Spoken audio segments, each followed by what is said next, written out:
Risk reward के लेकर and profit booking को लेकर।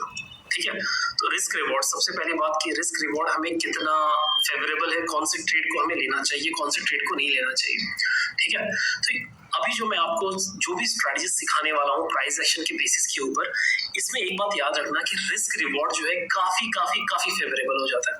ठीक है, कैसे फेवरेबल हो जाता है? फॉर एग्जाम्पल ये एक ट्रेंड लाइन है, मान लो कि हमारी एंट्री पॉइंट ये है।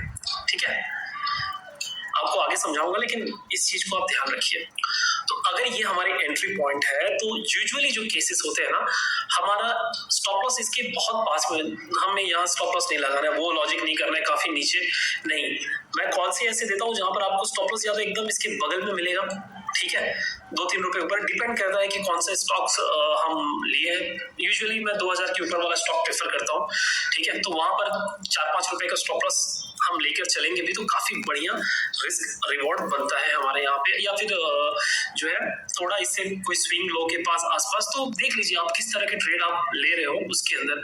तो ऑलवेज जो है ना, हमारा जो ये सेटअप है इसके अंदर आपको छोटा स्टॉप लॉस ही मिलेगा। ठीक है, अब छोटा स्टॉप लॉस मिला, चलो समझ में आ गई ये बात। नेक्स्ट जो बात उठ के आती है कि टारगेट कितना रखें। तो पहली बात, हमेशा एक बात याद रखना कि अगर आप न्यू हो तो आपके लिए इंट्राडे में 0.7%, ठीक है, 0.7%, और जब एक बार आपको 0.7% के अंदर कन्विक्शन मिल जाएगा तो आप फिर जा सकते हो 1% के लिए। ये बात को आपको हमेशा याद रखना है, पहले 0.7 के लिए जाओ, फिर उसके बाद 1% के लिए जाओ, एंड देन आप इस चीज को बढ़ाकर 2%, 3%, 4% या ट्रेलिंग स्टॉप लॉस के साथ आप जा सकते हो।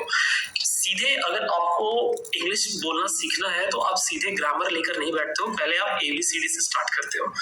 ABCD होने के बाद आप जो है वर्ड्स फॉर्मेशन सीखते हो। ठीक है, वर्ड्स किस चीज को क्या बोलते हैं, and then we proceed ahead, this is Ram, this is Shyam.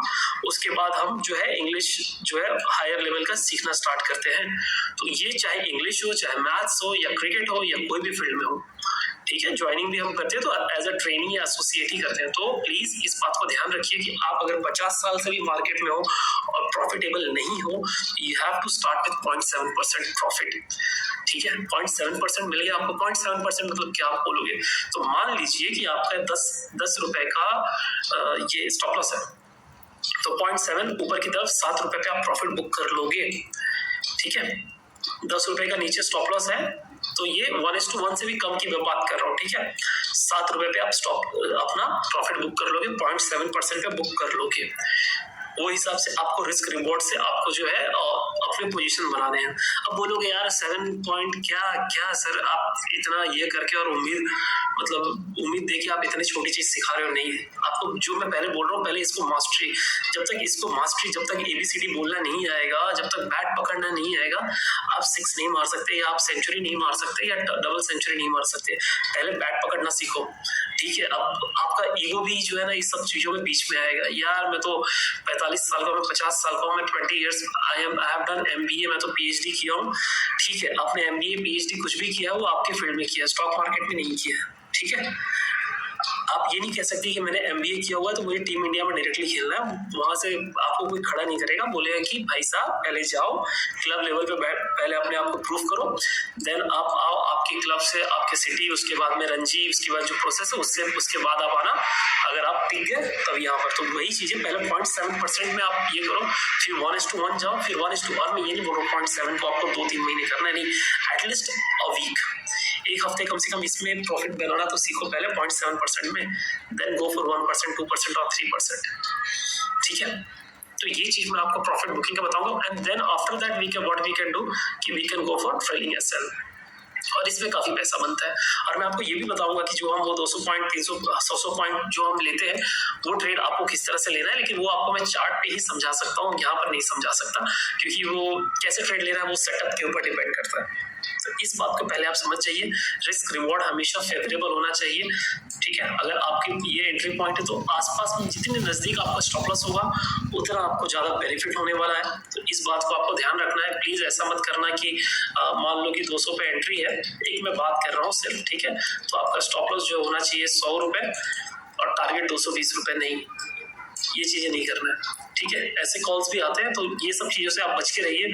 और मान लो ये ले लिया और फिर प्राइस 100 100 तो नहीं, 110 आया तो वहां पे मैंने एवरेज कर लिया। एवरेजिंग दुनिया का सबसे बड़ा पाप है स्टॉक मार्केट के वर्ल्ड में, ठीक है।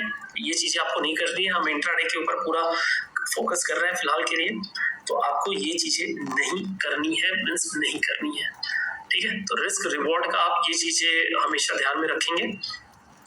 0.7, 1%, 2%, 3%। आपको मैं एक एक्सेल शीट भी देने वाला हूँ, ठीक है।